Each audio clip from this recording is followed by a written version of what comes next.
Hello ভাই, আমি না ঘরের মধ্যে কারো উপস্থিতি টের পাচ্ছি। আমি কেমন আজব শব্দ শুনতে পাচ্ছি। আমাকে বাঁচাও, তুমি আমাকে বাঁচাও ভাই। ভাই, নিশির ডাকে সাড়া দিতে নেই। দরজা বন্ধ করে ঘুমিয়ে পড়।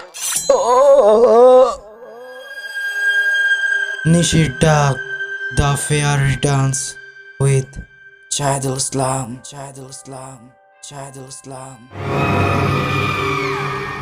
কথায় আছে না, লোভে পাপ আর পাপে মৃত্যু। কথাটা একদমই ঠিক। নইলে আমি হয়তো সেদিন বাঁচতে পারতাম না, সাথে আমার 2 ছেলে মেয়েও বাঁচতে পারতো না। মহান আল্লাহ তাআলার কাছে লাখ লাখ শুকরিয়া, আল্লাহ আমাকে আমার ছেলে মেয়েকে বাঁচিয়ে দিয়েছেন। আসসালামু আলাইকুম প্রিয় শ্রোতা বন্ধুরা, কেমন আছেন? আশা করছি সবাই বেশ ভালো আছেন। আর জাহিদ ভাই সবসময় ভালোর দলে। আমি সাজ্জাদুল ইসলাম রিফাত আজকে আপনাদের সাথে এমন একটি ঘটনা শেয়ার করব যা শুনলে আপনারা বুঝতে পারবেন লোভ করার পরিণতি কতটা ভয়ানক হতে পারে। ঘটনাটি আমি শুনেছি আমার বড় মা অর্থাৎ আমার নানার মায়ের কাছে। ঘটনাটি ময়মনসিংহ জেলার গফরগাঁও উপজেলার নিউগাড়ি ইউনিয়নের একটি গ্রামের ঘটনা।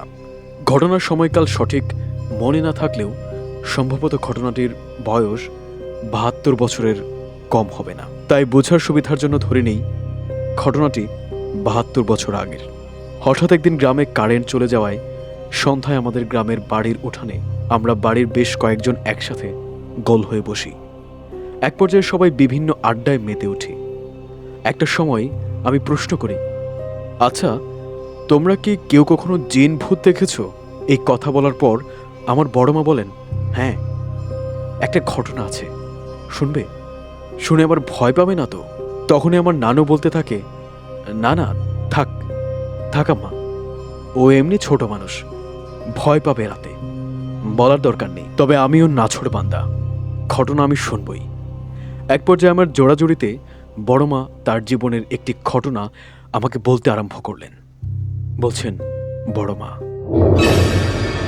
তখন আমার সবে বিয়ে হয়েছে, নতুন বউ আমি, তাই বাড়ির মধ্যেই আমার আনাগোনা। জাহিদ ভাই, আমি তখনকার সময়ে আমার বড় মা যেই বাড়িতে থাকতেন তার বর্ণনা দেই। বাড়ির পেছনে রয়েছে বড় একটি খাল। সেই খালটি গিয়ে মিলিত হয়েছে একটি গাঙের সাথে। বাড়ির সামনে কাঁচা রাস্তা এবং চারদিকে গাছপালা, লতা জঙ্গল। তখনকার সময়ে হাতে গোনা কয়েকজনের বাড়িতেই টিউবওয়েল ছিল, আর বাকিরা খালের পানি দিয়েই রান্নাবান্না, কাপড় ধোয়া, ঘর মোছার কাজগুলো করতেন। আমাদের বাড়িতে টিউবওয়েল না থাকায় আমরা সেই খালের পাড়ে একটা ঘাট ছিল, সেই ঘাট থেকে পানি নিয়ে আসতাম এবং যাবতীয় কাজ করতাম। বাড়ি থেকে ঘাটে যেতে প্রায় 3 থেকে 4 মিনিট সময় লাগত। ঘাটে যাওয়ার পথে একটা ঈদগাহ মাঠ পড়ে, সেই মাঠের ওপর দিয়ে যেতে হয়। ঈদগাহ মাঠের পাশে রয়েছে বেশ পুরনো এক বট গাছ। লোকমুখে এই ঈদগাহ মাঠ নিয়ে অনেক ঘটনায় রয়েছে। যাই হোক, সবার মতো আমাদের বাড়িতে টিউবওয়েলের ব্যবস্থা না থাকায় অগত্যা আমি কলসি নিয়ে সেই ঈদগাহ মাঠে যেতাম এবং পানি নিয়ে আসতাম। এভাবে প্রায় কয়েক বছর চলে যায়। একদিন সন্ধ্যায় আমি বাড়ির উঠানে ঝাড়ু দিচ্ছিলাম। হঠাৎ আমি দেখতে পেলাম একটা ছাগল। ছাগলটির গায়ে বেশ মাংস ছিল। প্রথম দেখাতেই আমার ছাগলটির প্রতি একটা লোভ জন্মায়। তাই আমি ঝাড়ু রেখে ছাগলটিকে ধরতে যাই। কিন্তু অবাক করা বিষয় হলো, আমি যতই ছাগলটির কাছে যাই, ছাগলটি আমার থেকে ততই দূরে চলে যায়। এভাবে আস্তে আস্তে ছাগলটি খালের দিকে যেতে থাকে। আমিও প্রায় খালের কাছে চলে আসি। তখনই আমার হুঁশ ফিরে এবং আমি চিন্তা করি যে হায় হায়, এই ভোর সন্ধ্যায় আমি খালের কাছে কি করছি। জাহিদ ভাই, বলে রাখা ভালো, এই খালটা ভালো ছিল না, তবে এখানে প্রায় প্রতি সময় অতি প্রাকৃতিক বা অলৌকিক কিছু ঘটনা ঘটত। আমি ছাগলটিকে রেখে একটা দৌড় দিই এবং বাড়ির উঠানে চলে আসি। আসার সময় পেছনে তাকিয়ে লক্ষ্য করলাম ছাগলটি আমার দিকে তাকিয়ে আছে। সে যেন তার কাছে আমাকে ডাকছে, এমন মনে হচ্ছিল। বাড়িতে আসার পর রাতে এই ঘটনাটি আমার স্বামীর সাথে শেয়ার করি। সব শুনে তিনি বললেন, আরে এসব কিছু না, তোমার মনের ভুল। ছাগলটা যে বাড়িতে থাকে সেই বাড়ি হয়তো খালের ওপারে, তাই সন্ধ্যায় ছাগলটি তার মালিকের বাড়ির দিকে যাচ্ছিল আর তুমি উল্টোপাল্টা ভাবছিলে। তখন আমি বললাম, আচ্ছা ঠিক আছে, হতেও পারে এমনটা। এরপর এভাবে আরও 3 বছর কেটে যায়। এর মধ্যে কোনো সমস্যা হয়নি। হ্যাঁ, সেই খালে প্রায় সময় টুকটাক সমস্যা হতো। যেমন ধরুন, কেউ খালের পাড়ের রাস্তা দিয়ে যাচ্ছে, হঠাৎ একটা ছায়ামূর্তি দেখতে পায়। এরকম ছোটখাটো সমস্যা লেগেই থাকতো, আর এইগুলো আমাদের অভ্যাস হয়ে যায়। মূল ঘটনার শুরু 3 বছর পর। তখন আমার 2 ছেলে এবং 1 মেয়ে। আমার স্বামী তখন অনেক দূরে গিয়ে মানুষের বাসায় কাজ করতেন। কাজটি হলো বাড়াবান্ধা। যারা গফরগাঁও এলাকায় আছেন তারা অবশ্যই বুঝতে পারবেন যে বাড়াবান্ধা কাজটা আসলে কি। তিনি কয়েক সপ্তাহ পর বাড়িতে আসতেন। এভাবে বেশ সুখে আমাদের জীবন অতিবাহিত হচ্ছিল।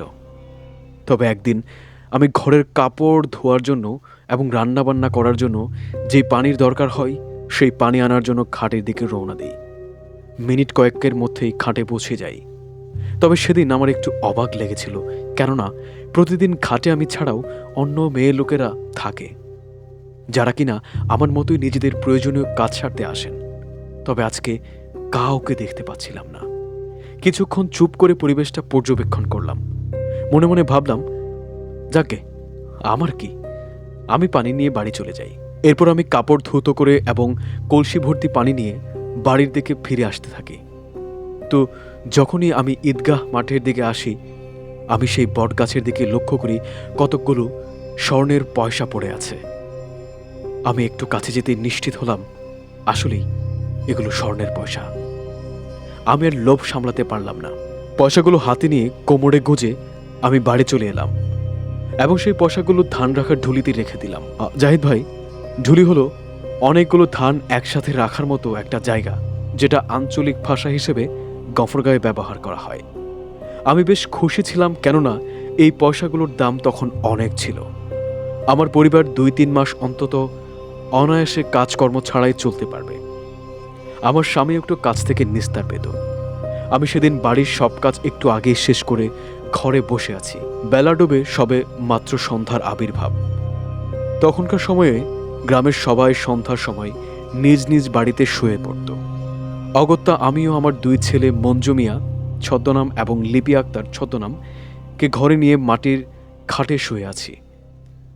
আগের সময় আমরা আমাদের এলাকায় সবাই মিলে নিজ ঘরে মাটিতে খাট তৈরি করতাম।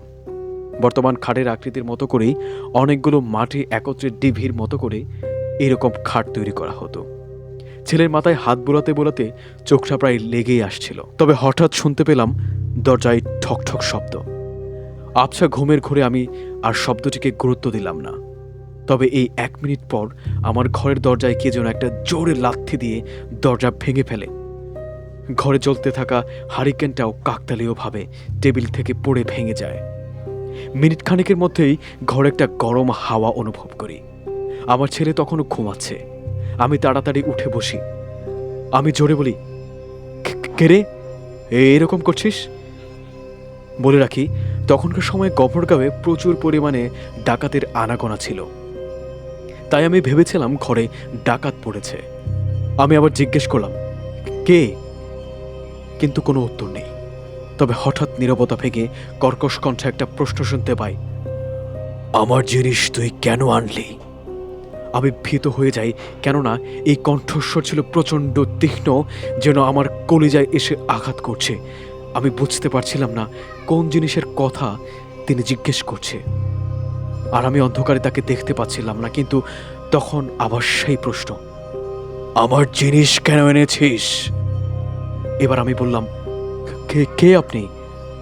আর আমি আপনার কোন জিনিস এনেছি? আমি আপনার কোনো জিনিস আনিনি। আপনি আপনি আপনি আগে আপনার পরিচয় দিন।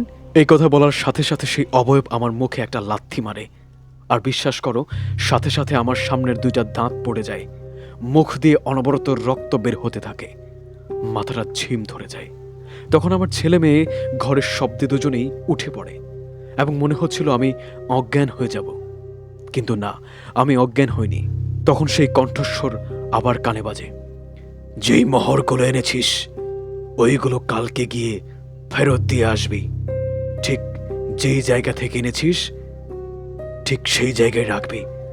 আর রাখার পর যদি ভালো চাস ওই দিকে যাস না এবং পেছনে ফিরে তাকাবি না। এরপর ঘরের তাপমাত্রা কমতে শুরু করলো, এমন অনুভব করলাম আমি। কিছুক্ষণের মধ্যেই তাপমাত্রা আবার স্বাভাবিক। তখনও আমার মুখ দিয়ে রক্ত পড়ছিল। আমি আমার ছেলেকে বললাম, মঞ্জু, আমাকে পানি এনে দে। আমার ছেলে আমাকে তখন পানি দেয় আর আমি কুলি করি।